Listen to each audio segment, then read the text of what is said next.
Bonjour. Bonjour tout le monde.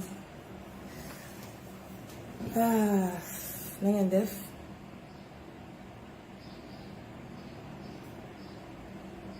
Ça va et votre week-end? Tout se passe bien?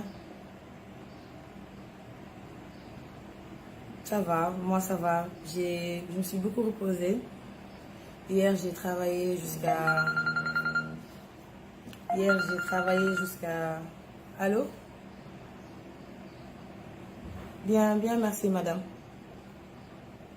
maa ngi sant yàlla bu baax. dama jàpp man la Nabou dinaa la rappeler. D'accord, merci. Hier j'ai pas travaillé tard quand même parce que vous savez je travaille tard moi. Mais hier moom quand même je me suis forcée, j'ai dormi. Et j'ai même demandé à mon assistante de venir à midi, le temps de me laisser faire le grand ménage à la maison et tout, me reposer. Donc là j'aimerais vous parler de plusieurs cas. Et je vais essayer d'être très explicite. Je ne pourrai pas parler en Wolof. Malheureusement, pour ceux qui ne comprennent pas français, essayez de vous le faire traduire ce que je vais dire. Parce que c'est très important, c'est même dangereux. Et il y a beaucoup d'impliqués. Et si je décide de ne pas porter plainte, c'est parce que je suis une femme, bon, j'ai un grand cœur. Je vais essayer de ne pas pleurer, parce que c'est pas évident. J'essaie de ne pas pleurer de toute façon. Mais sachez que c'est pas évident de vivre tout ça. Donc je commence par le commencement. Je commence par Monsieur Bergane. Monsieur Bergane qui est actuellement mon mari. Et il y a beaucoup de on a dit beaucoup de rumeurs par rapport à mon divorce. D'accord? Et j'aimerais vous dire que c'est faux et archi faux. Je ne suis pas divorcée avec Yaram Bergane. On a des soucis comme tous les couples. Normal, on a des soucis comme tous les couples. Et les soucis qu'on a, moi je dis que M. Bergane, il en est la cause. Excusez-moi. Moi je dis que M. Bergane, il en est la cause. C'est-à-dire qu'il est la cause de tout ce qui se passe entre lui et moi actuellement. Pourquoi? Je m'explique. M. Bergane, je l'ai connu comment? On ne me l'a pas présenté. Il ne m'a pas rencontré en boîte de nuit. Il ne m'a pas rencontré dans la rue. J'essaie de ne pas pleurer quand même. Je sais, si je pleure, ça a peu de sens. Hein. J'essaie de ne pas pleurer. Donc, M. Bergane, c'est un homme qui est âgé de 55 ans. On est d'accord. J'ai l'habitude de vous dire qu'il a eu son diplôme en 1994. Or, moi, je suis née en 1993. C'est-à-dire qu'il a 25 ans de plus que moi. Déjà là, on a l'âge, la différence d'âge. Si j'accepte de me marier avec quelqu'un qui a 25 ans de plus que moi, par rapport à tout ce que j'ai vécu, à mes divorces, à mon expérience personnelle, c'est parce que je l'aime. Parce qu'il n'y a que l'amour qui fait ça. Sinon, franchement, j'en ai absolument rien à foutre. D'accord? J'en ai rien à foutre. Je peux trouver qui je veux, je peux marier avec qui je veux. Voilà, j'ai connu des hommes dans ma vie, je ne suis pas à mon premier mariage. Donc, j'essaie de ne pas pleurer. Mais c'est pas évident, les larmes collent tout seul. Donc, si je décide de me marier avec un homme de 55 ans, c'est pas par matériel. C'est pas par argent. Donc, je vais donner des explications aujourd'hui. Vous savez, moi, j'aime bien, surtout le métier, moi, j'aime bien rendre les gens... J'aime bien rendre jolis les gens. Sama may bu njëkk, il m'a donné 5 millions. Net. 5 millions la ma may bu njëkk, pas 100 millions. Il m'a donné 5 millions dans son bureau. Pour me defal sama xew. Il ne voulait même pas de xew à la base. Donc moi, j'ai 5 millions, on est bon, fais-toi, va acheter tes bijoux à la base, c'était ça, je devais acheter des bijoux en or et tout ça. J'ai pris mon propre argent. Moi, Nabou Québec, j'ai pris plus de 5 millions dans mon argent. Dans le côté 5 millions, il m'a dit 10 millions. Les traiteurs, ils m'entendent. Pas des traiteurs, ils s'appellent comment? Evans, Pama Evans, ils m'entendent. Ils m'ont géré ça, ma xew. Pama Evans, je l'ai payé 900 000. Ou 1 million, je crois. Pour la décoration de ma salle. C'est mon mariage, dépensé dans ces 30 millions, yo xamné bokku li mom M. Bergane. M. Bergane 5 000 la ma jox, 5 millions la ma jox. Ma jël naa ci sama xaalis boobu plus de 15 millions def ci. Kon yaakaar naa ni man Bergane du xaalis laa ko toppee wala dara. Parce que li tax ma xam Bergane mooy marché. Dama am benn partenaire bu tudd John Sok. John Sok le tudd, c'est un Gambien. Ñëw Sénégal, parce que moi je suis dans les affaires, vous savez, avec SNB et ça. Je suis dans les relations internationales.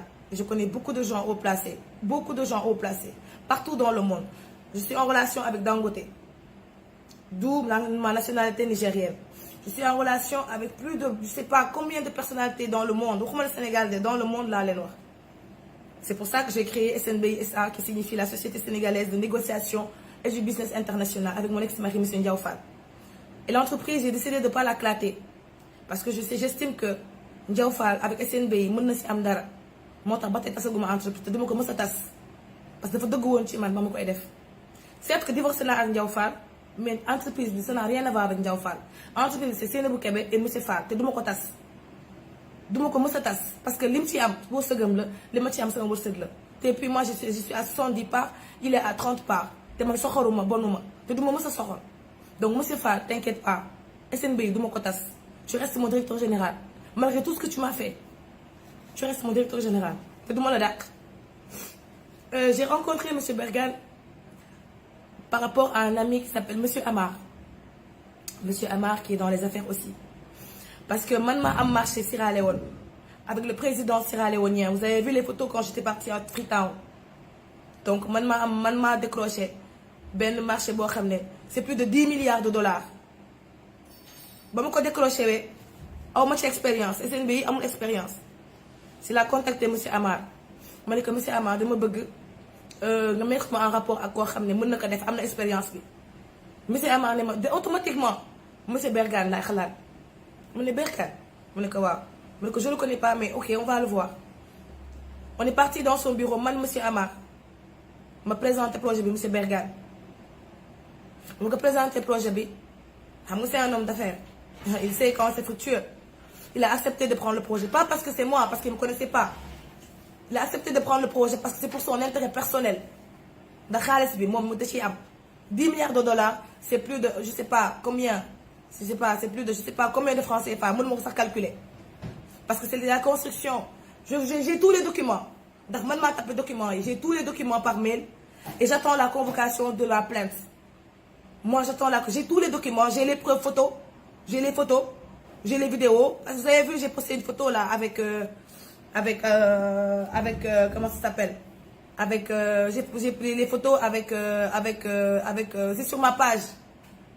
Les photos sont sur ma page. Les photos sont sur ma page. Photo bi ma àndee ak John Sok ak vice-président sierra-léonien bi xool leen ko déglu leen archive mi sama page. Et comme je suis très intelligente, j'ai créé un fichier spécial parce que xamoon naa ni monsieur Bergane dina jéem a yàq sama téléphone. Bergane, tu t'es attaqué à la mauvaise personne. te nee naa la man doomu xokkatal ma dawa parce que tu es petit. Tu es le plus petit de tous les gens que j'ai connus. Tu as pris mon téléphone, mon iPhone. xoolal sama iPhone dañ ko dugal ci ndox. xam nga iPhone soo ko dugalee ci ndox dootul tàkk te batterie day yàqu. pour me perdre samay données. Mais j'ai tous les mails. Moi j'ai tout par mail. man dama jàng. les photos là. monsieur Ndiaye yor na ko Bamba Ndiaye yor na ko te su ma ko laajee dina ma ko jox. photo yi sama yaay yor na ko. envoyé naa ko samay nit archive monsieur Bergane. monsieur Bergane il a accepté le projet parce que c'était son intérêt personnel. ndaxte da ciy am moom moo naan exécuté kii bi da ciy am buux na ci ñëpp buux na ci Bamba Ndiaye ma ci bokkoon dàq na ko pour akki moo lépp buux na Amar buux monsieur Amar je t'expliquerai après buux na monsieur Amar buux na monsieur Ndiaye. Bamba Ndiaye si tu m'entends Bamba boo may dégg xam naa ne yaa ngi may déglu xoolal projet bi musul arrêté il est en cours te dem si am wàll monsieur Bergane actuellement xam nga lu mu bëgg def.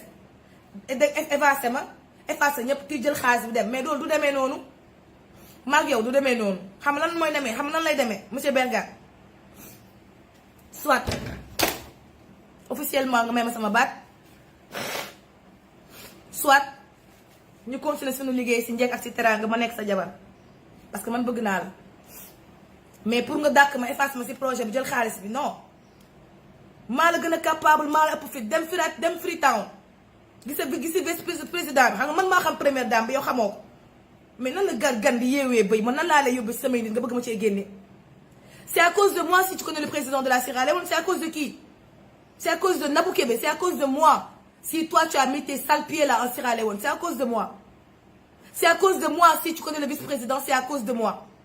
ndax man maa la fa yóbbu les billets d'avion sont là j'ai tout par mail et je n'invente rien je n'augmente rien et je ne diminue rien j'attends ta plainte n'est-ce pas que tu connais les procureurs de la République n'est-ce pas que tu connais le procureur de la République ah bon moi je connais la première dame et le président et je sais qu'ils m'entendent déggoo ma de du procureur nga xam man Marème Faye laay woo déggoo ma de je t'ai attaqué à la mauvaise personne ndaxte man foogoon naa ni takk bi yëpp sa gaaw takk bi yëpp xam nga lan la woon da nga foogoon ne soo ma takkee di nga ma mën a manipuler je t'ai rendu compte que je suis pas une femme qu'on manipule nga bëgg ci génn am nga droit génn ci góor nga bu loo neexee may ma sama baat officiellement nag pas ay téléphone dangay toog ma toog sama nijaay Samb toog sama yaay toog nga may ma sama baat mais pas ay téléphone man duma ko ñu may baat téléphone ndax ba nga may takk ñëw téléphone takkoo ma téléphone dangaa ñëw sa tànk nga ñëw toog sama saalu yaay li danga may takk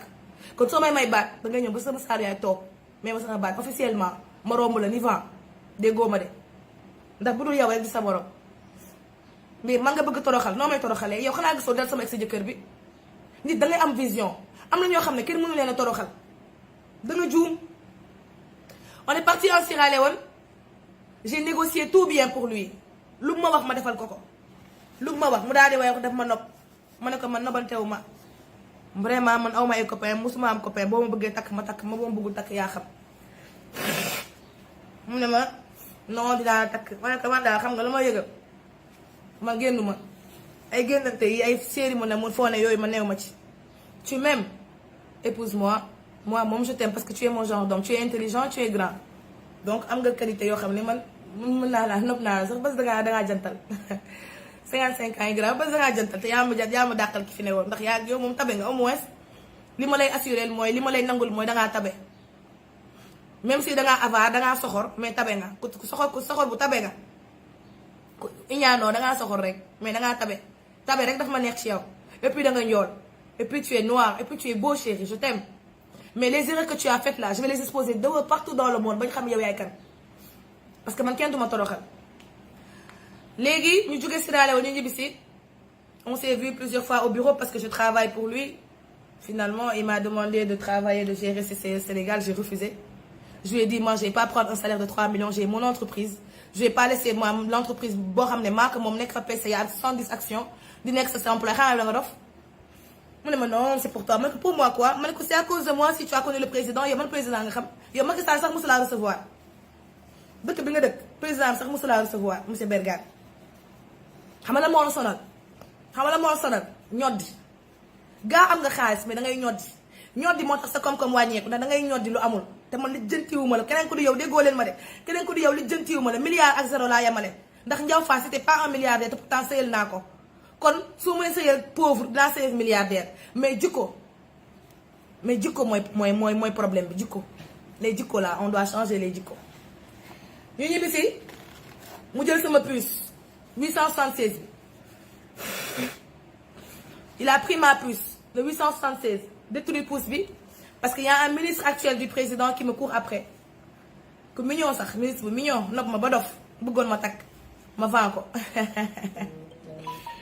ma vend ministre bi ak benn homme d'affaires bu puissant mouride la puissant c'est le plus puissant des mourides actuellement waa ji bëgg ma off ko ma off ñoom ñaar yëpp ndax Bergane déggoo leen ma de waaye Bergane xelam dafa dawul ci man parce que pour moom à tout moment mën naa ko bàyyi parce que les gens le disent que Nabou du sëy or que Bergane moom ñëw na ne ma sœuram sa sœur la xaw ma lu mu tudd xaw ma lan Bergane ñëw na ne ko Nabou de ndeysaan xam nga sœuram Diourbel lay sëy sœuru Yaram Bergane bi Diourbel lay sëy ñëw na ne ko ah man de xale bi dégg naa lim sëy Diourbel de xale bi sëykat la de ndaxte lim defal goroom ah mi ngi fa tege ba tey Bergane de ñëw wax ma ko ne ma sama sœur bi da nee na sëy nga Diourbel kon xam nga man sëykat laa ndax wax seedeel nañ ma loolu nda di rek ay konaar laay dajeel ak ay imbécile waaye man konaar bu ñëw ma rek la sa kaa tegale na la parce que aw ma temps j'ai pas le temps moi de m'accrocher à un homme comme ça j'ai pas le temps kon tas nga non tasuma yéen xanaa xamoo leen tas du noonu ça fait 1 mois que je suis mariée même bu ma mayoon sama baat sax des na it de 3 mois donc tasuma on a des problèmes qu'on est en train de régler mais comme problème yi dafa moom bëgg woon ko régler ci biir kër gi il a préféré traiter ça dehors ba mu jaral ko yóbbu ma hôpital principal moo tax ma génn wax parce que moom Bergane ma bëggoon sutura du def li mu def te comme mag la te dafa am ay njaboot mais dama lay weer ba nga weere avec discrétion nag te duma wax lépp dinaa wax les grandes lignes le reste ma denc ko pour man parce que sama borom kër nga sa borom kër da nga koy suturaal mais dinaa wax nag li nga ma def yépp ba nit ñi teg seen bët loolu laay wax mais le reste maag yow ci suuf duma ko wax parce que dama sama borom kër nga te ku weer sa borom kër weer say doom duma ko def ndax bëgg naa jural ay doom. monsieur Bergane yu ñibbisi mu sàcc mu jël sama puce damm ko 867 utal ma yeneen puce yu bees parce que bëggul kenn woo ma ci teg ci nag di ma sëriñtu chaque jour mu yóbbu ma xon di ma xon rek chaque jour mu indi ma ay garab naa ma sangul dama lay protéger damaa bëgg kii yow loo may protéger yow loo ma mënal yow nga fekk ma blende sama blende ba ca kaw blende ba blende nga naan ma ay dama lay protéger sangu yi nga ma doon jox ma sangu yépp c'était pour nga noot ma donc pour ma toog loo wax ma wax ko mais man damaa pare démb tey door a ñëw moi j'ai fait toutes les guerres 14 18 16 18 22 24 troisième guerre mondiale 22 24 xam nga leen guerre 22 24 mooy Ukraine Russie 22 24 14 18 22 24 Bergane Bergane tu t'es touché à la mauvaise personne mais wax tu m'envoies un message en me disant que attends je vais te lire les messages que tu m'as envoyé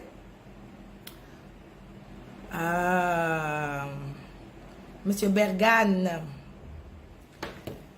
l'homme fort l'homme puissant du ne nga dangaa puissant noonu danga am ay xon am ay sëriñu beneen ak yooyu déggoo ma de man Nigéria laa am ay sëriñ déggoo ma de maa ngi yow raag ba naaw xam nga lan moo am soit nga nekk nit ñu sëy sunu sëy soit nga nekk dof nga may ma sama baat ma ay toute façon ma les messages de toute façon je vais te boo bëgg mais yow toi tu es culotté hein avec tout le respect que je te dois mais tu es un mari culotté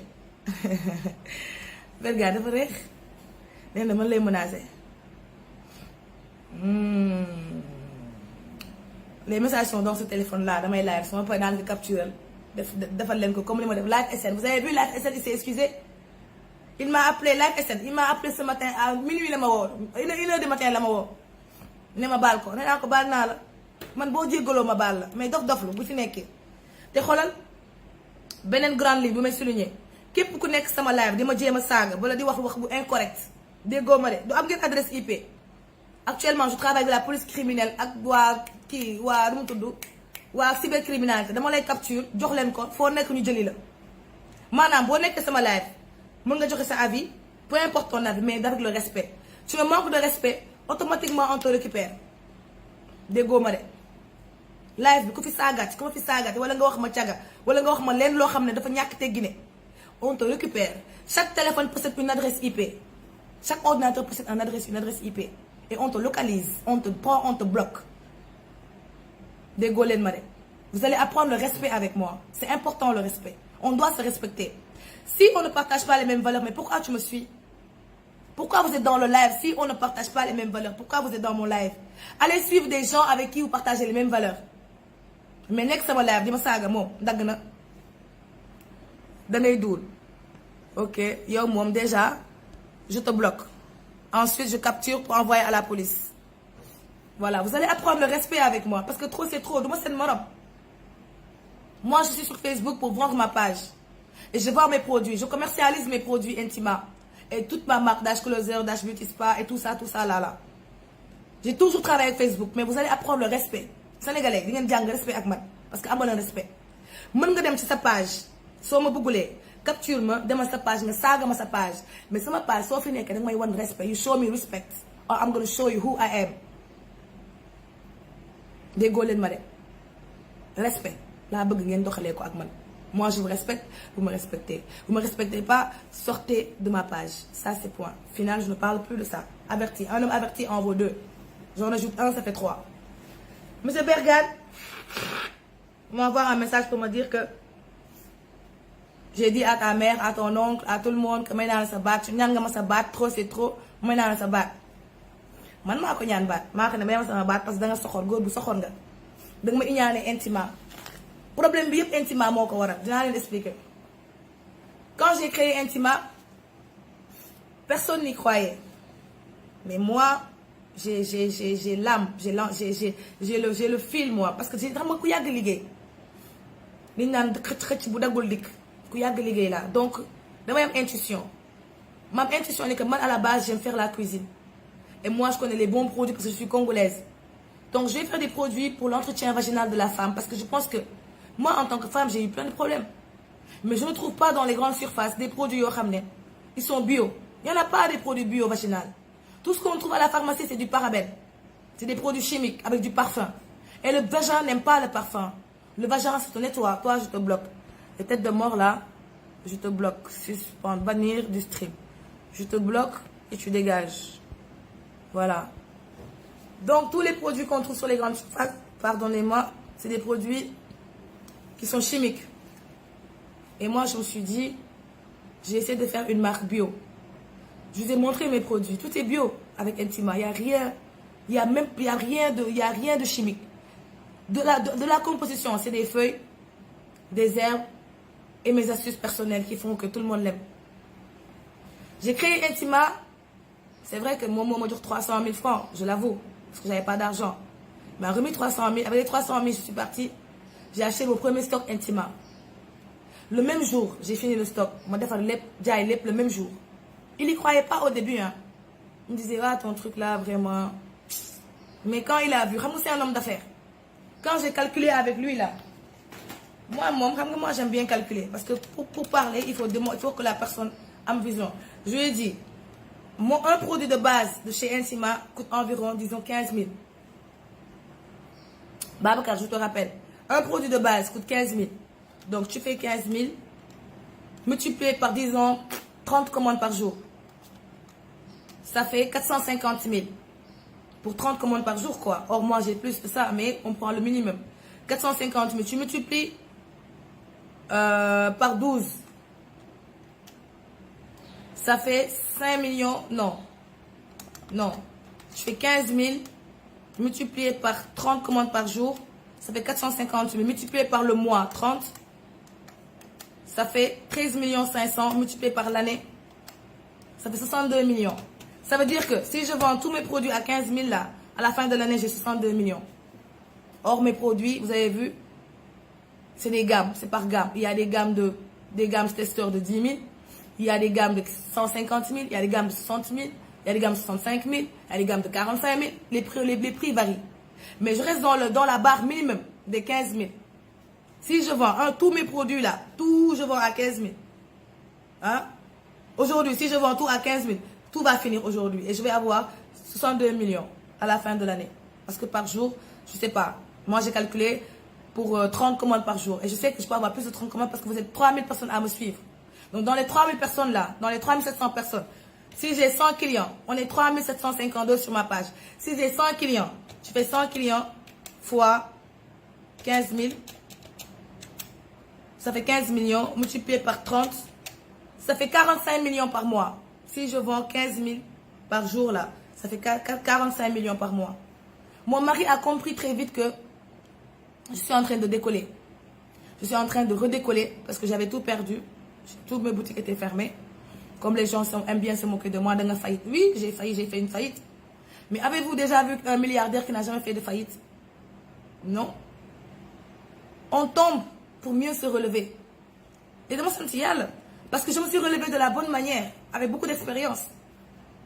Mais se moquer de quelqu'un parce que la personne a tout perdu, pour moi, c'est la méchanceté gratuite. Pour moi, c'est de la méchanceté gratuite. Et les gens qui ne comprennent pas la vie, là, c'est eux qui parlent comme ça. Vous n'avez pas vu, vous ne connaissez pas l'histoire de Marc? L'histoire de Viber? Vous ne connaissez pas l'histoire de Viber? L'histoire de Facebook? Vous ne connaissez pas l'histoire de Facebook? L'histoire de WhatsApp? Vous ne connaissez pas? Tous ces gens-là aujourd'hui, l'histoire de Apple, vous ne connaissez pas le gars? Combien de fois il a fait des échecs avant de trouver finalement le bon module? On ne tombe pas. On ne tombe pas. Je ne suis pas tombée. Dieu a décidé de me remettre sur un autre chemin qui est mieux. Parce qu'avec ma boutique, je ne faisais pas ça à moi.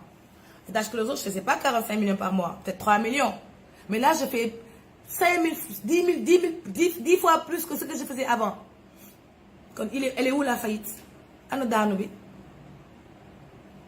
ana daanu bi ana daanu bi yàlla mooy maye te dina man xam naa ne yàlla dafa ma nar a may moo tax may dundul yëpp te dama koy assumer parce que li ma defal dafa bëri te damay leen limal un par un Monsieur Bergane, il a commencé à être jaloux de Intima, jaloux de mon business.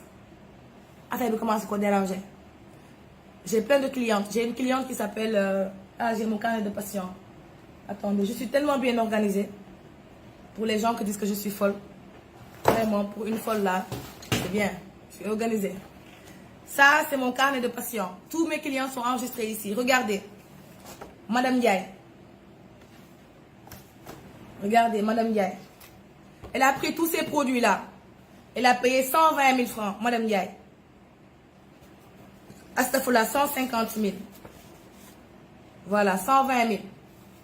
Elle a pris 6 produits, elle a payé 120 000. Et je suis en train de la suivre actuellement parce qu'elle a des soucis vaginaux. Vous avez vu? Capturer la feuille. Ça, ce sont mes archives à moi pour comprendre la cliente, combien de problèmes là. Je vends 120 000, une cliente, ma patiente, 120 000. 10 clientes, ça fait 1 200 000 par jour. Multiplié par 30, donc 120 000. J'en ai comme ça 10 fois 10, ça fait 1 200 000. Fois le mois, ça fait 36 millions. Fois l'année, ça fait 432 millions. Mon mari est devenu jaloux de moi et de mon business. En collaboration avec ma mère, elle rentre en jeu. Madame Khadija Diop, William Diop, prends ta chaise. Maman. Maman, qu'est-ce que je vais dire de toi, maman? Je t'aime tellement. Liñ naan doom dina amel ndey ak waaye tamit ndey dina amel doom ak. Yaay yow damaa bëgg nga jël sa chaise nga toog te duma la làkk olof de duma la làkk tubaab de ndax dégg nga olof. C'est vrai que congolaise nga mais kenn dara dalu la sa baay saalum la sa yaay congolaise la mais fii nga yàggee def nga fi 30 ans Sénégal xam nga ku am 30 ans Sénégal dégg nga olof dara dalu la. Yaay jël sa chaise nga toog te nag li may wax nii ça vaut pour toutes les mères ñëw leen ngeen toog. Monsieur Bergane jéem na maa yàkkal moom kese jàllul lu ne def na ma ko loo leen xalaat lépp la naa ko wax mais dañuy stop Bergane ñëw ci sama yaay parce que moom sama yaay la jaar. Yaay yow moom sa sutura moom bu dee ci man kese duma ko xaawee xam nga lu tax dinaa la wax nag Fatou kaay tëj buntu bi. nan moom sama kër gi ku fi ñëw ma jam la paaka moom fii moom self défense la personne qui ose venir chez moi je te plante un couteau self défense kaay tëj buntu bi Fatou tëjal buntu bi tëjal buntu kër gi coché ko. ku ñëw sama kër jéem ma agressé xoolal yor naa permis arme yor naa permis autorisation de permis arme déggoo ma de yor naa paaka du ma jël sax arme paaka laa lay jam ba nga seet self défense sa tudd dama jàng je connais mes droits. La personne qui vient chez moi qui veut m'agresser je prends un couteau et je te plante le couteau. Toi et moi on va aller à la police ma ne self défense parce que qui t'a invité chez moi je t'ai invité chez moi. Venez chez moi j'habite aux Almadies venez. yéen xamal leen ko seekal de maanaam damaa pare te ragaluma mënuma ànd ak sëñ Babacar Si sama biir kër ànd ak sëñ Touba sama biir kër di ragal du jéggi raay man ragaluma jéem leen a ñëw sama kër rek. Yaay tu as fait 30 ans au Sénégal ba nga jógee Congo ñëw Sénégal ba tey am nga fi 30 ans parce que moi j'ai 29 ans on est venu ici j'avais 2 ans kon disons 30 ans ñu global ko. nga dëkk ci location pendant 30 ans fu ne loué nga fa fu ne dàq nañ la fa location parce que doo fay bor yow yaay doo fay bor xam nga mën nga leb te doo fay bor bu ne fayal naa la ko bor bu ne man ñaata yoon yaay laa la jox xaalis dama la fay location arrière nga lekk xaalis bi monsieur Ndiaye agence bi nekkoon cité kër góor gi dama témoigner j'ai des preuves de tout ce que je dis je n'invente absolument rien yaay yow ñaata yoon. Awa Kane Touré xaaral ma bloqué la je vais aller rigoler arrière parce que instant yi nii kii dof na je te bloque voilà Fatou continue sa liggéey xam naa ni metti na la mais du dara dégg dina jàll dégg bu fi nekk di jooy nag de Fatou bu fi nekk di jooy de dina jàll lépp dina jàll. Fatou elle a tellement pitié de moi instant yi nii dafa jaxasoo parce que elle aime pas quand je parle comme ça parce que c'est tout xam na lépp instant yi jooy la bëgg def te xam naa ne du jooy. yaay combien de fois laa jox xaalis location 6 millions chèque 5 millions nga dem fay sa location arrière nga jël xaalis bi lekk ko xam nga lu tax li nga bëgg ñoddi yow Bergane yéen a yem li nga bëgg a gondi nit ñi affaire de xaalis affaire de autorité les gens moom moo leen même si tu es milliardaire là tu respectes pas les gens on te multiplie par 0 toi et Bergane vous êtes 6 et 9 yaay bu ma kenn woo parce que man du ma jël kenn téléphone te li may wax dinaa ko wax ba pare yaay nga def 30 ans de location di wër di louer rek fu ne nga du dàq la fa arrière man na bu kebe man ma jëndal la terrain Ouest Foire fay 39 millions cash mère Guèye moo ma ko jaay famille Guèye lébu gi mère Guèye ñoo ma jaay foofu terrain boobu titre foncier global. J'ai acheté le thé, putain, mais arrêtez de m'appeler. D'où me quelqu'un, je vais dire tout ce que j'ai à dire. Et j'attends la police. Parce que j'ai toutes les preuves. Dégoler le madé. Et moi, je vais Marème Faye. À tout moment, yo préparez ma ay intervention parce que ñii nii li ma nara du jaam bu dee yaa ngi may dégg tata Marème Faye yow rek yaa ma si mën a génnee parce que ñi ma wër am nañ xaalis soxor nañ ñaan nañ mais yàlla moom laa di sant xam naa ne di nga ma woo. parce que lii dafa ëpp dafa jéggi dayoo ma jëndal ko terrain bu 39 millions titre foncier fay ko cash document bi mi ngi sama bureau jëkkër moom laa ko dénkoon yaaram laa ko dénkoon dénk ko bu pare nekkoon nag sama xaalis sama kayitu kër moom boo ci jéemee dara maa la gën a bandi déggoo ma rek sama kayitu kër boo ci jéemee dara maa la gën a bandi titre foncier moom kenn mënu ko jaay sama tur la ne. Seyna bu Kebe Diop la ne def moom sax sama turu yaay ndax bandi lañ ay délinquants ñoom ñëpp lañ.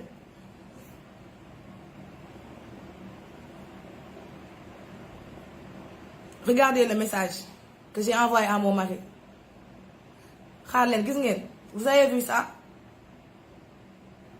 gis ngeen sama loxo bi nu mu def attendez mu ngi nii sax jarul wane téléphone loxo baa ngi nii gis ngeen sama loxo bi nu mu def vous avez vu. Vous avez vu niñ ma def vous avez vu mes mains on va parler tout lépp laay wax sama yaay je lui ai acheté un terrain de 39 millions ci koo xam ne da doon loué 30 ans xam nga lu mu def jour ba ma ko wanee terrain bi dëkk ma Ouest Foire man Almadies laay dëkk c'est un quartier misérable ici man quartier bii lan li may quartier Ouest Foire mu dëkk fii yi dafa salte ma ne ko yow yaay na ngeen nekkee location 30 ans mu jënd la titre foncier 39 millions fay ay lépp 42 millions la ak honoraires yi yëpp ñëw koo xam ne amoo kër mosoo am kër au lieu nga ñaanal ma kontaan ci man nga naan ma fi nga dëkk baaxul terrain bi neexu la parce que Almadies nga bëggoon terrain man am naa njëgu Almadies terrain man ci koo xam ne day jéem loolu weesu ma jël sama courage à 2 mains tabax kër gi ba mu yegg malgré li ma xas de ni ma ko jëlee terrain Ouest Foire neexu ko nee na Almadies la bëggoon yow yaay Almadies la bëggoon nee na moom ci patron yi la bëggoon dëkk sama yaay dafa am folie de grandeur yaay yow moom yaa dof xaaral ma ñëw dof yi dinaa leen génnee un par un wéroo leen sax ma jëlal ko terrain mu xas ma si waaye ma am jom xam nga rek man damay tarbiwu sama àddina laay defar xooluma sama yaay de dama bëgg sama àddina laay defar sama àllaaxira samay doom laay liggéeyal ndax sama yaay bu doon man doom bu bon laa ba ma saagee kër wàcc sama oto ak courtier Malick bi ma àndaloon laa naroon gédd ni duma ko tabax mais dama xam ne sa sutura mooy sama sutura te wéroo 500 000 par mois location weer bi année bi ñaata la xam nga jàngoo yaay jàngoo moo tax comprendre les dépenses xam nga jàngoo mosoo jàng CEP sax amoo ko yow maa ngi ñëw ci yow 500 000 lay doon fay par mois xam nga année bi ñaata la 500 000 par mois nga def 500 000 fois 30 non 500 000 fois 12 voilà ne 6 millions par mois yaay ngay naroon fay 6 millions ngay fay par mois si location par année chaque mois 500 000 pour rien que cité kër góor gi maanaam titre moo la sonal ay affaire de titre moo la sonal pour rien que cité kër góor gi laa dëkk man ma teggi la 6 millions par année jëndal la kër nga xas ma si ne parce que terrain bi neexu la fu ma ko jëndee neexu la ma am jom courage tabaxal la ko pourtant su ba nga dugg ci kër gi da nga doon daw dañ laa dàq dañ laa génne huissier ñoo la fa jëlee le jour où tu rentrais à Ouest Foire là tu as couru pour quelqu'un qui n'aime pas Ouest Foire tu as couru pour rentrer à Ouest Foire tu sais pourquoi parce que c'est à cause des huissiers les huissiers là ils t'ont foutu dehors avec tes bagages man maa la fayal camion bi nga indi say bagages Ouest Foire xanaa tey la kër gi neex kër goo xam ne R+3 la am 3 chambres ci rez-de-chaussée 3 chambres premier 3 chambres deuxième 3 chambres troisième 12 chambres yow kese ci kër gi ak say ñaari jànk fépp am clim lépp ma décoré la ko jënd la ci oto jënd la oto bu 12 millions gaare ko sa buntu kër ubbi la restaurant rond-point Pentola le Matonge sama yaay moo ko moom ubbi la restaurant le restaurant m'a coûté peut-être 45 millions pour t'ouvrir un restaurant ndax nga liggéey parce que ma dama gëm jigéen buy liggéey gëw ma ngay toog ci kër gi di wax di sonal jànk yi di xëy di indi say humeur léegi kër gi ça m'a coûté 375 millions te kon waxuma la terrain bi de le terrain m'a coûté 39 millions du ma décroché kenn déggoo ma de xanaa le terrain m'a coûté 39 millions on fait 39 millions plus 375 millions plus les 12 millions de la voiture plus les 45 millions de ton restaurant. Ça fait 471 millions que j'ai dépensé sur toi, maman. C'est normal ma fay ndax lu ma liggéey ngeen jël ko lekk toog tey yaay boobu tey moo dem collaborer ak sama jëkkër ñoom ñaar ñu yónni ay nit sama kër forcément yóbbu ma hôpital Fann c'est ça l'histoire de l'hôpital Fann foofu la hôpital Fann jóge wee xam nga lu tax sama jëkkër day yeewu chaque jour 5 heures du matin pour julli moom moo ma ko tàmmal moom moo ma tàmmal di teel a yeewu moom moo ma tàmmal teel a yeewu julli fajar bergaan moom ko tàmmal léegi ak intima comme man maay togg intima yi man maa koy togg sama yaay mosu ko togg xamul sax nu ñu koy toggee man mii maay intima man maay vrai intima bi man la produit yi maa koy xalaat maay def saveur bi maa koy togg sama yaay xamul lu xew ndax dof la moom xaalis moo ko sonal lii moo ko sonal intérêt rek ko sonal déggoo ma ne di nga jur doom mu gën la maa ngi nii toog di nga jur doom mu gën la maa ngi nii toog waaye yaay la te on ne choisit pas ses parents kon képp ku am yaay bu la sonal rek ci live bi jàppal nii xoolal sama Nabou Dash te bul xàddi ci ñoom parce que yaay nen la bu dalee sa kaw nga toj bu dalee kawam nga toj dangay muñ nag àdduna muñ rek moo fi nekk loo muñ mu jeex te je sais que je ne suis pas la seule qui vit ça. Beaucoup de mamans au Sénégal sont la cause de la souffrance de leurs enfants xale yu bëri ñu ngi xaru ndax yaay ju bon ndax yaay ju soxor ndax yaay ju la iñaanee li nga am na am pagaay mais li ma leen di conseillé xam nga lan la ngeen tarbiyu rek xam ne yàlla bu leen di may ay parents du leen choisir ses parents. Tu peux choisir le père de tes enfants mais tes enfants n'ont pas choisi leur père. Donc moi, je n'ai pas choisi ma maman. Et si j'avais à choisir une maman, du ma ko changer. damay choisir la même mère. ndax tey lu ma am moom la. dafa juum nag te nit day juum. sama yaay dafa juum. parce que Bergane moo ko influencé moo ko manipulé. xam nga sama yaay day jaamu xaalis. te Bergane jaam la. léegi Bergane xam naa da koo may xaalis.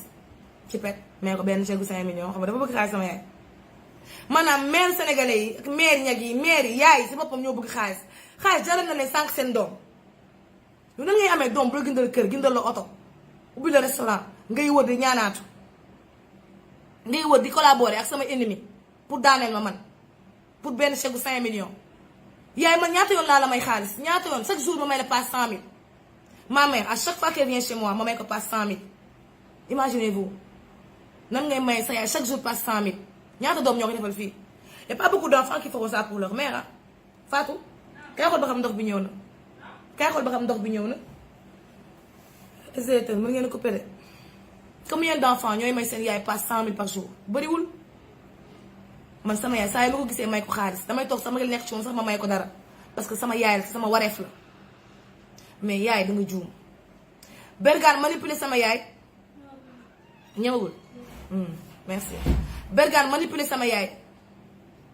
pour ñu ñëw yóbbu ma hôpital Fann parce que nee nañ damaa surmené nee nañ damay liggéey ba mu ëpp damaa commencé dof parce que je travaille je ne me repose pas et je ne dors pas mais comment je vais dormir avec toutes les charges que j'ai comment je dors comment je vais dormir je n'ouvre pas la porte personne ne vient dans ma porte vous n'entrez pas chez moi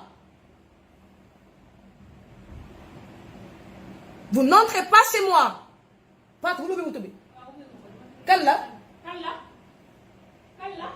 yéendul kan la am na paaka bi bul ubbi de am na paaka bi rek yow la personne qui ouvre chez moi ma porte là soo ko ubbee may rey sa ndey en direct moi kenn du ma yóbbu man te des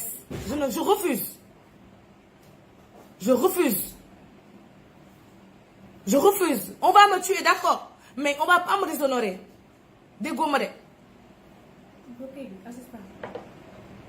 assistante bi waa peut-être jox ma paaka bi nag jox ma paaka mu ngi si saaku ceeb bi si kaw saaku ceeb bi kooku kan la Fatou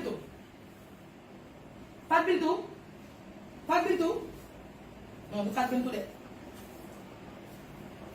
vous venez chez moi la personne qui ouvre ma porte je te plante un couteau self-défense ku leen di xoqatal man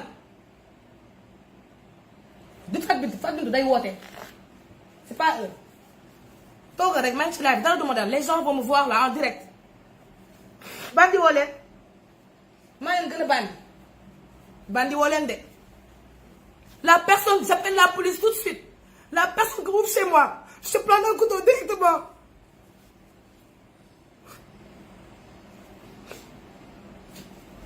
alhamdulillah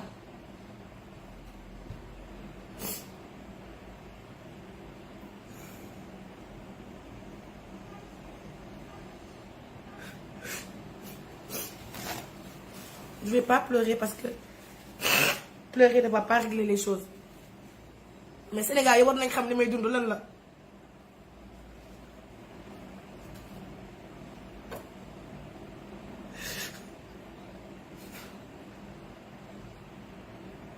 Fatou doo ma may ndox am na meew bu sedd bu nekk ci frigo bi ma defoon démb may ma ko Fatou jox ma bridel bi nekk ci frigo bi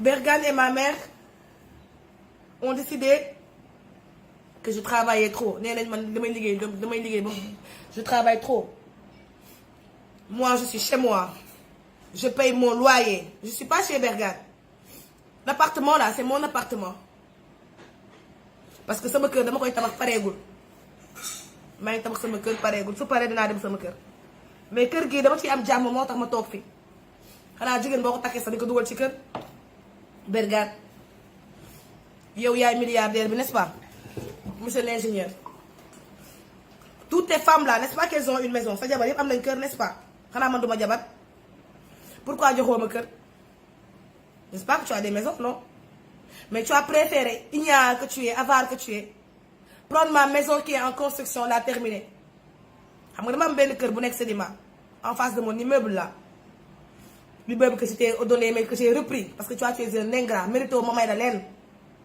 mos ngeen gis pauvre bu may milliardaire kër sama jëkkër avant bu may takk laa ko may immeuble waaye récupéré waat naan nday immeuble te maa ngi xaar ba nga def fa lenn wax naa nga génne ñëpp foofu ça tu es un milliardaire non yow yaa ma waroon may immeuble pas le contraire Bergane bandi woo danga am ay sëriñ nga ni dinaa la wan man awma benn sëriñ yàlla laa am te dootoo ko defati yow Bergane tant que ñëwoo sama kër gi jéggalu ma yow sama yaay loo leen gis man la te je dis ça devant témoin bandi woo leen man ngeen di tiital man man nga xam ne dara damaa woo ba dara safuma te damaa rek damaa wóolu yàlla. wóolu yàlla laa def damaa wóolu yàlla te yàlla boo ko wóoloo bàyyi ko sa bopp mu wan la boppam damaa gëm yàlla.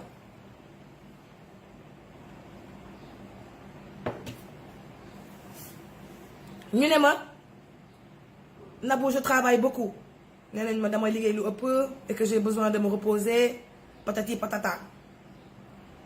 man sama loyer je paye 475 000 francs par mois mon loyer. L'école de mon fils je paye 750 000 par mois parce que son père et moi on est fâchés, il est fâché avec moi, le père de mon fils bu waxatul ak man parce que Ndiaw Fall moo dem jaxase sama diggante ak moom.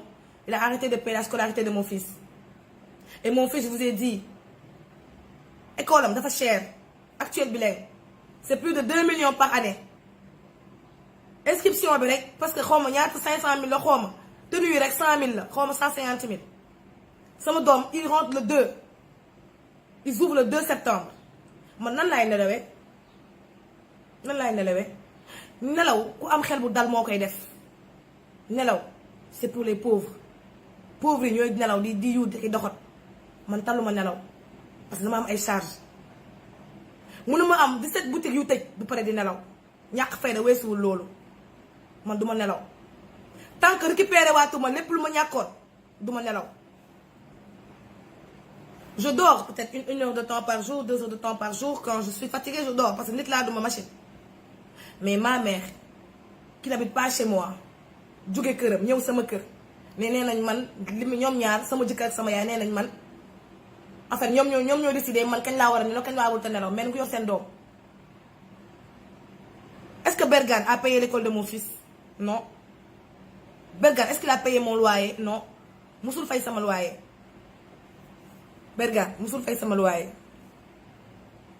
bu ñëwee sànni ma ay 100 000 ak 200 000 francs ak 500 000 ma ko kattal sa xon tey say 100 000 ak 500 000 yoruma soxlawu ma sa xaalis 100 000 man mooy doy 100 000 ak 200 000 francs mel ko yor sa mbaam ba nga xamee ne boo ma takkee danga may iñaane li ma am téye sa bopp téye sa xaalis man Bergane maa ko wax loolu mooy doy 100 000 ak 200 000 francs mooy doyee ma sama dépense par jour 1 million la samay frais par jour 1 million la te xam na ko ndax wax naa ko te jëlee nga fi ñaari ñoo xam ne ministre actuel ministre président bi il était prêt à m'aider il m'a remis plus de 100 millions la ma jox ma delloo xaalis bi parce que Bergane moo tax yow mënoo maa jàppale kay loo may takkee comme 100 000 francs 200 000 francs nga ma yéen loo may takkee ci koo xam ne man maa la yóbbu ci président Sierra Leone nga am marché 10 milliards de dollars document yaa ngi fii signé nga ko signé naa ko nga foog damaa dof man yow nga yéene ma ay 100 000 200 000 francs comme ku yor sa mbaam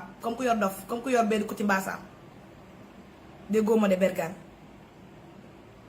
ma créé Intima ma xam ne Intima bu jógee dootuma ko lijjanti te mosuma kaa lijjanti sax man mu ñëw bëgg yàq Intima jaar ci sama yaay moo tax ma ne la doom dina amal nday ak ndeyam waaye nday dina tooñ doom yaay tooñ nga ma ba ci kanamu yàlla waaye jéggal naa la ndax sama yaay nga boo bonee sama yaay nga boo baaxee sama yaay dañ ne alxuraan dañ ne sa yaay bu doon màndi sax daggan na nga jënd sàngara jox ko mu naan déggoo ma de yaay yow boo doon naan sax ma xam ko dama jënd sàngara jox la nga naan ndax sama yaay nga loolu mooy sama wareef ci yow mais li nga def publiquement moo tax ma wax publiquement parce que ba ngeen di ñëw di ma yóbbu par force hôpital Fann sóoraale woon leen ni que Nabou Dash kat dafa siiw nit mën na ko gis ils sont venus chez moi gaari sa oto bi fii sama suufu kër ma sëpp ci balcon bi waxtaan ak chauffeur Mor Sall chauffeur Bergane bi yow Mor moom sa kaa duma ko ñëw tey ndax xam naa ne yow yaa jël sama yére jox ko ñaareelu Bergane pour mu liggéey ma ci maa ngi ñëw ndax man dama la yónni pressing nga jël sama yére jox ko ñaareel pour mu liggéey ma ci maa ngi ñëw xamoo leen sax si ci ngeen dugg yéen ñii yéen ñëpp jéggal leen ma baal leen ñu jàll à leneen sinon un par un Sénégal yëpp dinañ xam yéen Fatou allez ma chargeur ba sama téléphone bi di fay ñu ñëw sama kër gaay seen oto les frères Bergane Khadim ak nu mu tudd ak beneen pata bi xaw ma nu mu tudd man Khadim mosuma ko gis ñëw sax sama mariage. Talla non Talla il s'appelle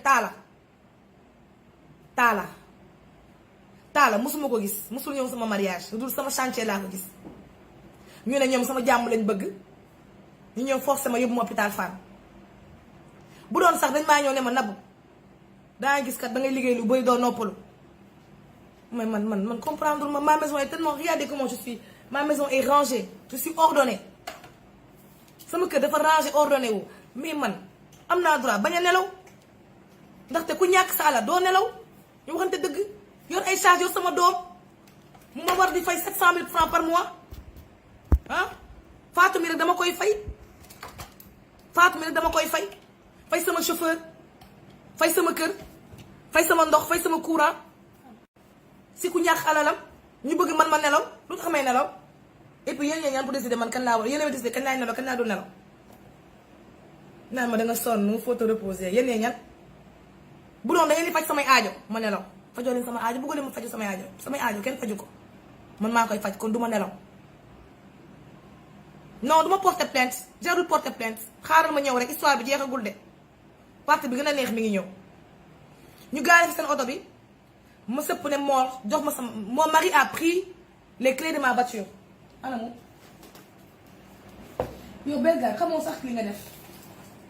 mon mari a pris les clés de ma voiture Mercedes boo xam ne yow fekkee ba ma koy jënd xamoo sama oto bi ni mu ko def ba am ko essence bi naka noonu.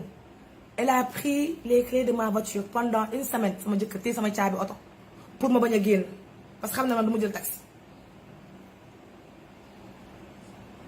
ma woo Mor chauffeur bi ne ko Mor samay caabi oto jox ma ko mooy ma naa la rappeler di ma gololoo di ma dawloo naan ma fii la xale jaar fii la bay jaar ma vocal Bergane ne ko amal jom oto bi jëndaloo ma ko de maa ko jëndal sama bopp delloo ma sama oto xoolal ñu mel ni mur di ma def loo. c'est pas sûr ça. xaar leen. leerul bu baax baaxul vraiment gis naa ko mu dugal nii j'ai même envoyé rap. ay vocal laa ko doon def man xam nga damaa bëgg preuve man maay ñaan preuve damay vocal nit ñi garder samay archive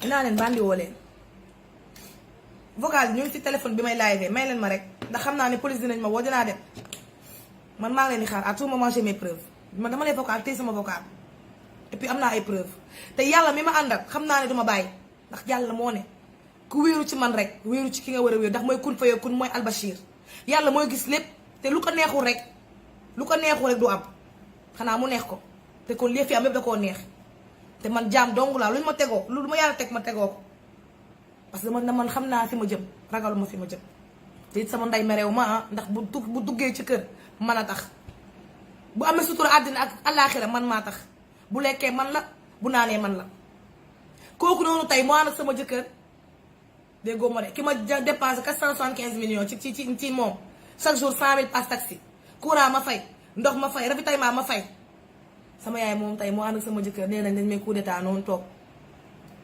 déggoo ma de indi fi seen camion ak les frères Bergane mooy Talla ak Khadim benn pataan nii naa ma Nabou sa jàmm lañ la bëggal xoolal gaañ ma nii gis ngeen ko nii téye ma de force dugal ma ci oto par force lañ ma def bu doon sax dañ maa woone ma Nabou comme une man du ma mbaam du ma xaj je ne décroche personne du ma mbaam du ma xaj bu doon dañ maa Nabou acca kaa la ñu dem dangaa sonn wala danga lii wala danga lii d'accord naa ma ànd ak ñoom parce que man dëgëruma bopp waaye xam lu ñu def forcé ma dugal ma ci oto bi buux ma ñaata Bergane yow gisagoo dara c'est le commencement du commencement toi et moi là c'est le commencement du commencement tu n'as encore rien vu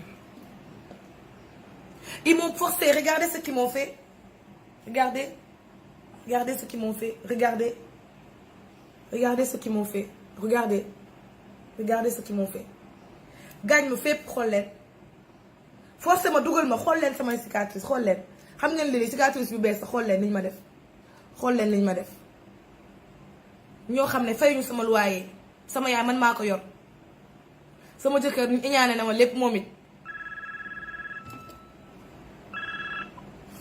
Allô? Oui.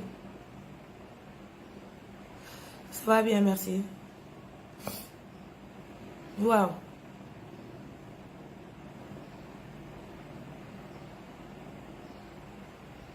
non non bul jooy soxna si man la Nabou maa la gën a bëgg bul jooy direct bi dama soo ma wax ko bul jooy soxna si te boo jooyee danga may jooyloo.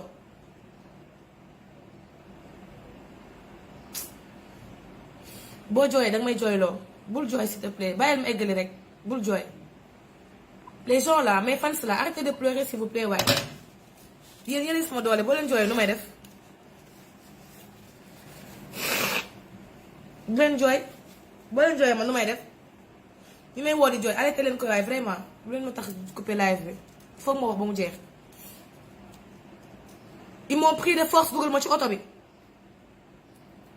ñu téye ma nii nag oto bi ñu téye ma nag ma ne leen bàyyi leen ma sax au moins dugg naa ci oto bi dugal ngeen ma mais bàyyi leen ma ñu téye ma nag duñ la bàyyi téye ma sama yaay toog ci kanam liñ naan comme yonent yàlla Insa non naa du yonent yàlla Insa sax bii nañ daan Seydina Muhammad sallallahu alayhi wa sallam mais kan ñan ñoo ko wor kan moo ko wor ay mbokkam yonent bi sallallahu alayhi wa sallam ay mbokkam ñoo ko dóor ay xeer ba mu génn Màkka kon man maay kan man duma ci leen lu ma tegoo ma tegu ko.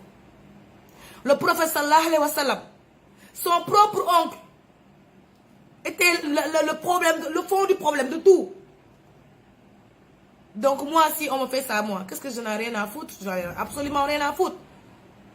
Le prophète est le meilleur des hommes. Subhanahu wa ta'ala. mooy gën di mindeef c'est que moom la ay mbokkam sànni xeer ba génne ko màkk asamaak man samay mbokk lañu may def nii déggoo leen ma de sama yaay moo toogoon ci kanam moo jiite gàng bi ma tourné ne ko yaay xool ma sa doom laa li nga may def metti na ma xam lu ma ba non c'est pour ton bien dangay faju mu ngi yaay lan laay faju lan moo ma dal dara daluma je suis sous le choc parce que j'ai perdu plusieurs de mes activités et puis je travaille jusqu'à tard la nuit te man j'ai l'habitude de travailler man dama njaxlaf man dama yàgg liggéey dama njaxlaf man mënu ma nelaw te sama yaay xam na loolu ci man bergal xam na loolu ci man donc pour lan ñu bëgg ma yóbbu hôpital ñu ñëw hôpital ñu wàccee ma de force ma wàcc hôpital principal je vais porter plainte contre l'hôpital principal. La plainte là, ce sera pour le temps que le directeur de principal ne m'a pas appelé pour s'excuser. Je porte plainte contre l'hôpital principal. Et vous allez me payer beaucoup d'argent, croyez-moi. Dégolen ma de. Je convoque l'hôpital principal. C'est yéen, docteur Khady. Né le docteur nga yow Khady. Vous savez comment elle était? Sans masque. Sans gants, docteur Khady, pour un médecin. Sans masque, sans gants, pour un médecin. Avec du vernis sur les ongles, pour un médecin. Assistant médecin bi nag tànk yi nag moom faut pas voir ses pieds. Pose ongle keneen ki ma téyewoon pour ñu piquer ma xef bu tollu nii xàmmeetul tamit def seen xef.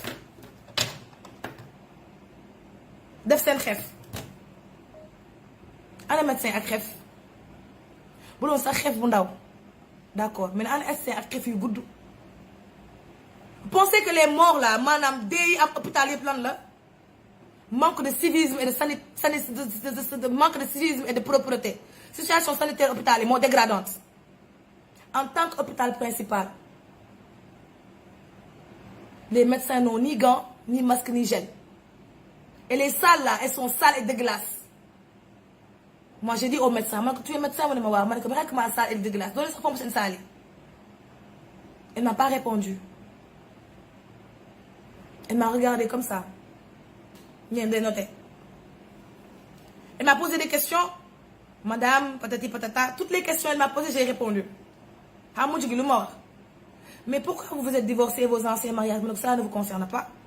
je ne suis pas ici pour parler de mes anciens divorces je suis ici pour parler de mon état de santé nee na nga damaa dof aca wax leen ma lu ma def loo ñu ne non vous avez besoin de vous reposer ma ne ko en faisant quoi qui vous dit que moi j'ai besoin de me reposer j'ai l'air de quelqu'un qui est surmené moi ñu ne ma non arrêtez d'appeler xaar leen arrêtez leen woote yi waaye vraiment arrêtez d'appeler laissez-moi terminer l'histoire là mu ne ko man j'ai l'air d'être quelqu'un de fatigué moi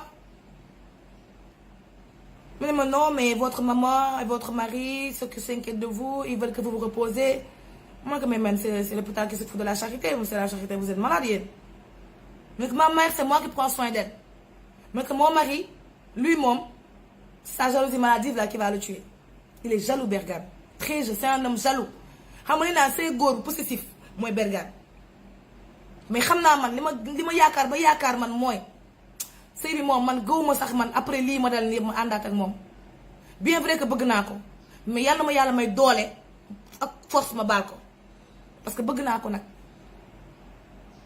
bëgg naa ko mbëggeel bu dëggu dama yàlla ma yàlla may doole ak kattan rek ba ma baal ko li ma def ndax bu ma ko mënee baal rek dinaa sëy ak moom mais su ma toppee sama xol damay tas day sëy bi parce que c'est un homme jaloux je pense pas qu'il va changer Bergane ne va jamais changer et ça me fait peur parce que pour Intima qui a commencé il y a même pas 10 jours il est capable de faire tout ça bi mon hôpital plus parce que dama dof neen dama dof mais imaginez le jour où j'ai des milliards il va faire comment il va m'empoisonner donc pour mon bien là je pense que c'est mieux que Bergane maag moom ñu tas c'est le mieux na ma may sama baat ma xaar sama idda jeex moo gën parce que sama sécurité man damaa ragal sax man dama ragal parce que mën na ma poisonné ma dee tamit mën na ma poisonné man bëgg naa ko mais dama ragal xam nga bëgg nit ki ba pare ragal ko man moom dama ko bëgg mais dama ko ragal parce que Intima amagul une semaine mu def ma lii mais léegi Intima bu amee 1 an nu muy def le jour où je compte mon premier milliard wala ma am sama 10 milliards xanaa daf may rey dama ragal Bergane dama ragal sama yaay te dama leen di moytu sama yaay moom dinaa bàyyi sama doom ci moom parce que xam naa ne bëgg na Malick du ma jël sama doom ci moom parce que sama doom bi il est bien avec sa grand-mère mais pour ma part ma maman je ne veux plus que tu mettes les pieds chez moi tey wax naa la ko je veux plus avoir aucun contact avec toi parce que le mal est profond te wax naa la nag bu ñëwati sama kër yaay bés boo ñëwatee sama kër bu ma la jamee paak doo ko defati dangay dee ne viens plus chez moi et ne m'appelle plus li la war ci yow man li ma war ci yow xam naa ko dinaa ko def du xaalis nga bëgg chaque mois dinaa la yónnee sa xaalis dinaa la wave comme wave nga am dinaa la wave mais bul ñëwati sama kër bu ma la gisatee sama kër yow yaay boo fi ñëwatee dama lay jàmpaag donc je te menace publiquement bu dee am nga ñu lay conseil dañ la conseil bul ñëwati sama kër bul tege tànk sama kër yow ak Bergane moom bul mës a jël si téléphone yëkkati di ma ko woo ne m'appelle pas si tu m'appelles je vais dévoiler d'autres secrets qui vont t'amener putain en prison tu es un délinquant fiscal toi ne me provoque pas éloignez-vous de moi ba ma giif bu ma giifee man dinaa xam nu may def mais instant yi moom Bergane bul ma woo bul ma jege nga foog ne man li nga def sa jabar yi nga may def man tes femmes illettrées là moi je suis pas illettrée ah man dama jàng je suis pas illettrée dama jàng takk jabar bu pare di leen torturer day dagg Sénégal man sama indépendance laa am benn góoru ma torturer man nekkal milliardaire nekkal pauvre ku ma torturer ma defante ak yow pour lan ngeen bëgg ma jàpp jaam yow yaay kan yow sa milliards yi nga am yëpp chiffre d'affaires 2 milliards par année loolu xaalis la loolu milliardaire la Bergane il fait un chiffre d'affaires de 2 milliards par année loolu milliardaire bu am 2 milliards loolu milliardaire 2 milliards mooy 2 milliards du xaalis moi je vais faire man dinaa def avec Intima 10 fois plus que toi par mois maa ngi ma ñëw par année maa ngi ñëw je suis pas pressée et j'ai 30 ans si à 30 ans j'ai eu à faire tout ça comme argent mais soit mes 55 ans xanaa dama nekk milliardaire man Mbacké Diouf c'est un milliardaire monsieur Mbackiyou Faye moom day joxe adiya 1 milliard sa chiffre d'affaires day joxe adiya. Macky, tu es jaloux de Mbackiyou Faye. Tu es jaloux de Mbackiyou Faye. Tu es jaloux de Mbackiyou Faye parce que yow murit nga mais gëmoo sëñ Touba yow Bergane ndax boo gëmoo sëñ Touba doo topp xarfa xuufa yi ak garab gu ñuul gi yow doo gëm sëñ Touba ko gëm sëñ Touba daa dem sangu si ay chrétien looy def si chrétien yi looy def foofu si ay xarfa xuufa si ay mystique yu ñuul te nga gëm sëñ Touba doyloo woo ko léegi boo ma énervé lépp laay wax. Tu es jaloux de Mbackiyou Faye te Mbackiyou Faye li mu am yàlla moo ko may c'est que moo seede yàlla moom mooy joxe adiya 1 milliard sëñ bi Mbackiyou Faye li nga def dolli ko nit ñaa ngi xeet nit ñaa ngi dey seen biir moo loolu ma mën a dara mënoo loolu leen ma ko soxor iñaan ma dem hôpital Fann psychiatrie toog waxtaan ak docteur Khady ma waxtaan ak moom tout est bien tout s'est bien passé mu ne ma génnal ma génn toog si salle d'attente bi amul ñaari xale jigéen yu ma romb mais Nabou Dash moo ngi nii Nabou Dash la ñëpp xam nañ ma man xam nga Nabou Dash la docteur Khady sax xam na ma da doon dof naan xamuma mais xam na ma te moom moo partagé information je vais te porter plainte pour 2 choses. Vous m'avez fait une piqûre sans mon consentement. Hôpital Fann. Mais comment vous allez faire une piqûre à quelqu'un sans son consentement? Et je vous ai dit que moi, je n'aime pas les piqûres. On ne me fait pas de piqûre, moi. Adjaratou Daba Boy, lan moo ko rey Daba Boy, lan moo ko rey Ndella avait raison. Ndella Madior, maman Ndella, tu as raison. Bàyyi leen di piqûre nit ñi sans xam lan moo leen dal. man ngeen bëgg a rek man awma diabète awma tension awma benn feebar xam nga tax parce que je suis bio et je mange bio et je bois beaucoup de lait. Moi j'ai mon entretien intimement daf may protéger parce que du ma si lekk lenn lu chimique sama suukar dama duma lekk suukar à la place du sucre là je prends du miel dama duma lekk xorom duma lekk jumbo donc moi damay toppatoo sama entretien. Bien sûr 6e